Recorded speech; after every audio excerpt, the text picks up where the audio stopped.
Hello, hello. So today I'm going to talk about pull-ups. If this has been a goal for you, this will be a super key one. If you've gotten injured before with them, this will be a super key one.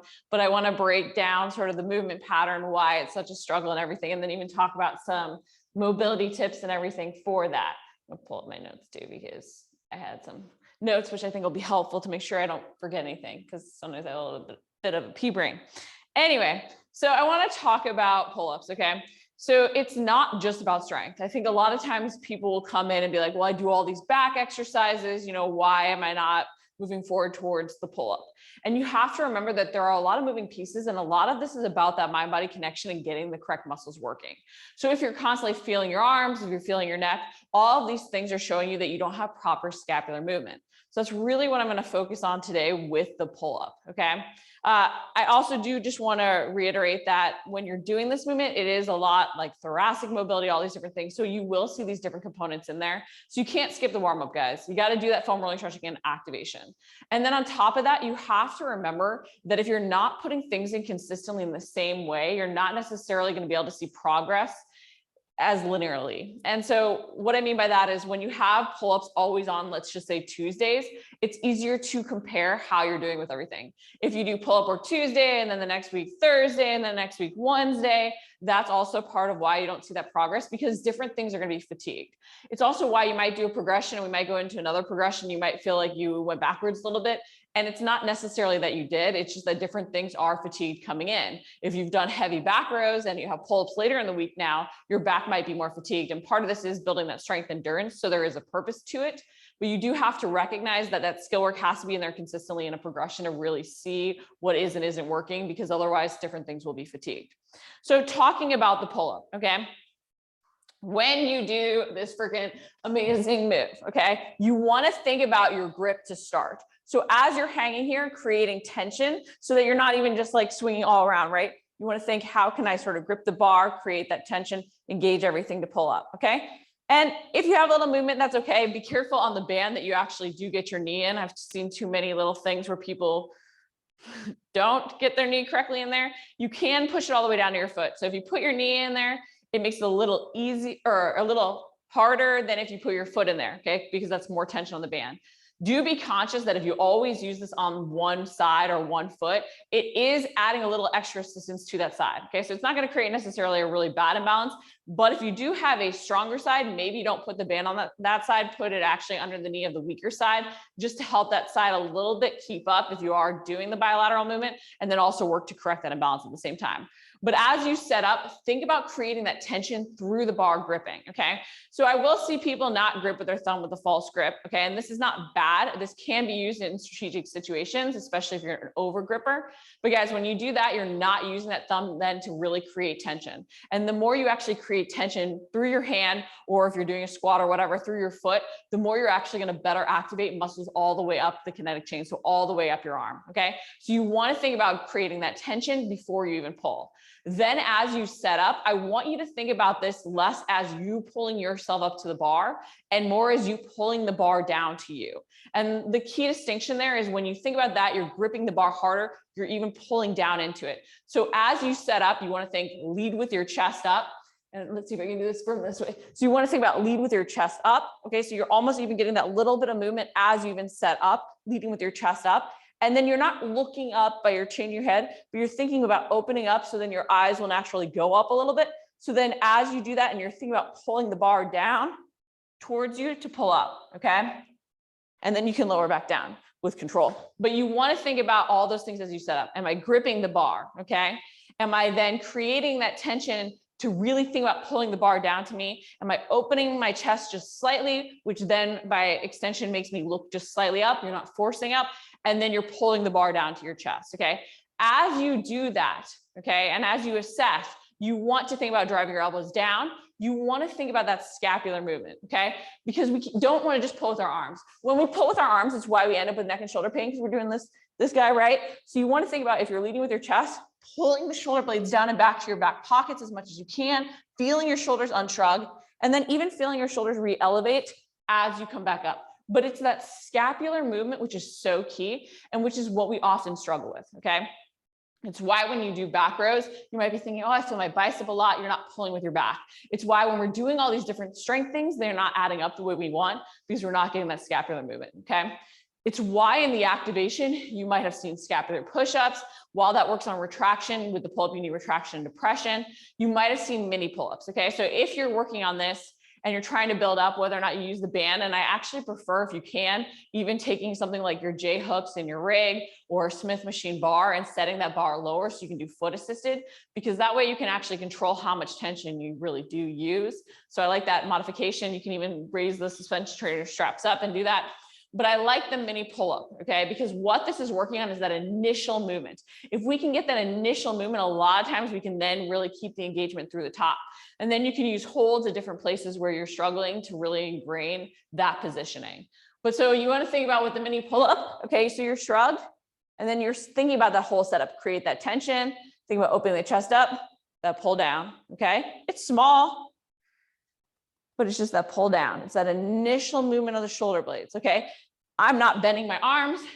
Obviously my arms are rotating a little bit, but it's one of those things that you're pulling with the shoulder blades, okay? You wanna think about that. If you can't yet do that even with the toe assist, you can't use the band, you can even just do that standing right here, right? You can think about here, shrugging, unshrugging, pulling down, right? It's that scapular movement that you really want to think about, because that's what's so key to correctly engage the muscles to protect everything. Now, what if you have an imbalance, right? What if you pull more towards one side? What if you feel one side shutting off, especially as you fatigue? That's where you might need to modify, guys, because with the bilateral move, you're not going to do a single arm pull up to modify in this case, right? So it's one of these things that you want to then modify so that you can make sure that you're engaging the correct muscles. You might also find you need to do a little bit more activation just to wake up that side. So like a single arm push down could be really key. We'll include some of those different things. You also might find that you need to do a little extra unilateral work to strengthen that side to build up to the pull-ups and keep the volume a little lower to start.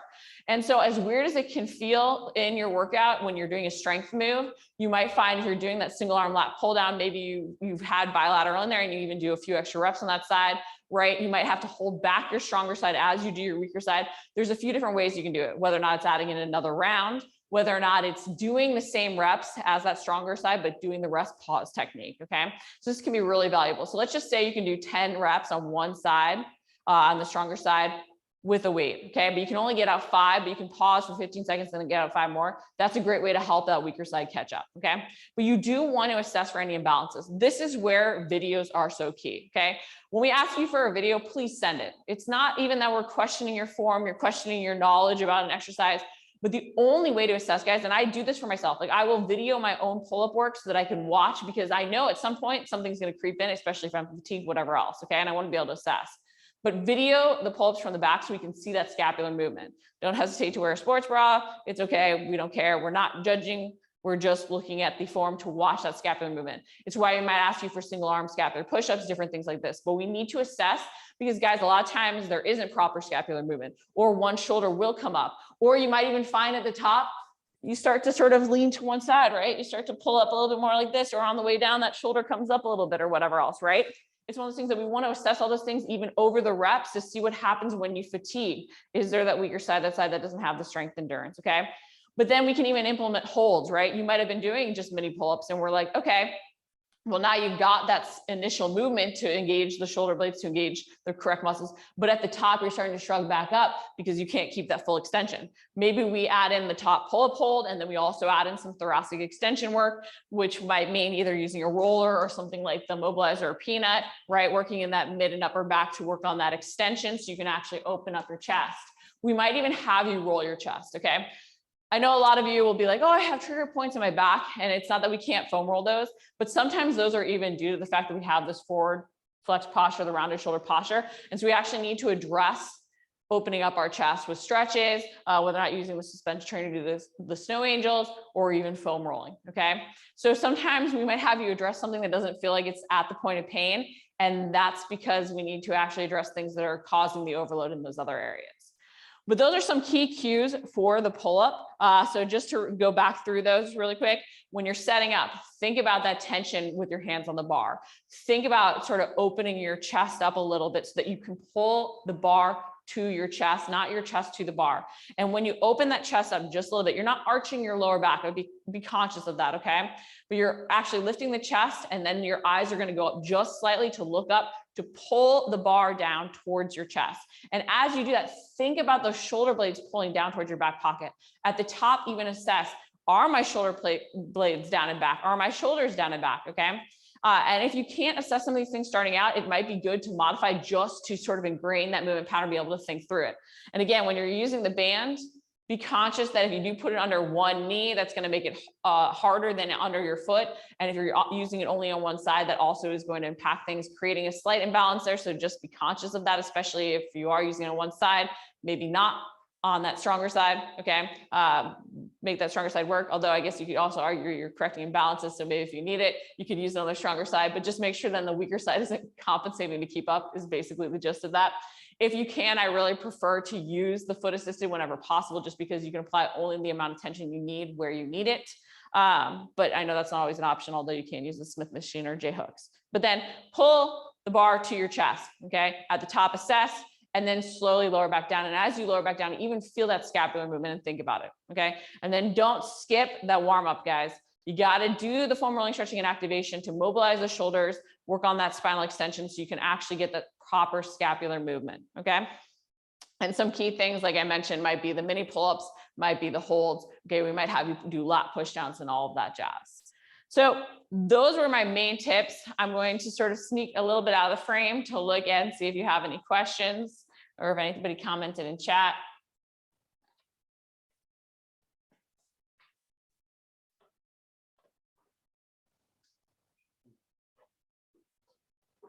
I don't see anything, so I'm going to assume that I overwhelmed all of you with the pull-up knowledge bombs.